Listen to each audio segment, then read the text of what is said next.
सनातन धर्म जो इतना ऊंचा है, लेकिन उसको जब हम सभी नहीं समझ पाए, ज्ञान नहीं समझ पाए, जो कि प्योरिटी का विषय है, पवित्रता का विषय है, जब हमारी बुद्धि पवित्र होती है तो हम उस ज्ञान की गहराई को समझ पाते हैं।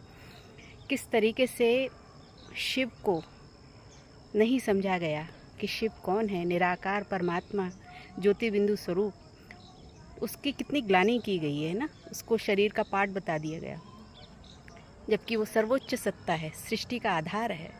इसी तरीके से श्री कृष्णा का कितनी ग्लानि की गई है कि 16,000 रानियाँ थीं, क्योंकि ये सब हम नहीं जानते हैं। जब अज्ञानता हमारे अंदर होती है, अपवित्रता होती है, तो हम अपनी ही बुद्धि के स्तर पर, सामान्य बुद्धि के स्तर पर इन सब चीज़ों को देखते हैं, समझते हैं, लेकिन गहरा अर्थ है इसके पीछे, आध्यात्मिक रहस्य, ये हम नहीं जानना चाहते ना। इसी तरीके से श्री राम के लिए भी कितनी ग्लानि कर दी कि एक कान्हे के कहने पे, क्या धोबी के कहने पे सीता जी को त्याग दिया।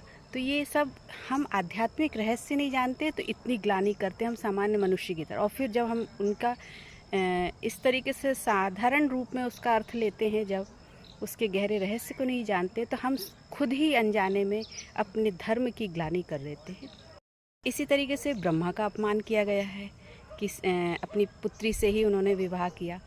तो ना हम ब्रह्मा को जानते, ना सरस्वती को जानते हैं, और हम अपनी साधारण अपवित्र बुद्धि से ही उसका गलत अर्थ लगा के और क्या क्या उसका अर्थ निकाल लेते हैं, और यही होता आया है। इसलिए सनातन का इतना अपमान हुआ है।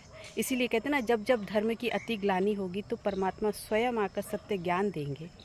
तो हम जब सत्य ज्ञान को धारण करेंगे तो हमारी बुद्धि पवित्र होगी, तब हम इस जो कथा कहानियाँ, इनके रहस्य को समझ पाएंगे। क्योंकि जब ये ऋषि मुनियों ने या संतों ने ये बातें समझाई तो उन्होंने अपने स्तर पर समझाई, लेकिन फिर समय गुजरते गुजरते, द्वापर से कलयुग आते आते, हम सभी की बुद्धि इतनी तमोप्रधान हो गई कि हम सामान्य से भी सामान्य हो गए और उसका अर्थ हम फिर गलत लगाने लगे। तो ज़रूरी है कि हम अपनी बुद्धि को पवित्र बनाएं और अपने को ऊंचा उठाएं और इन गहरे रहस्यों को समझ पाएं।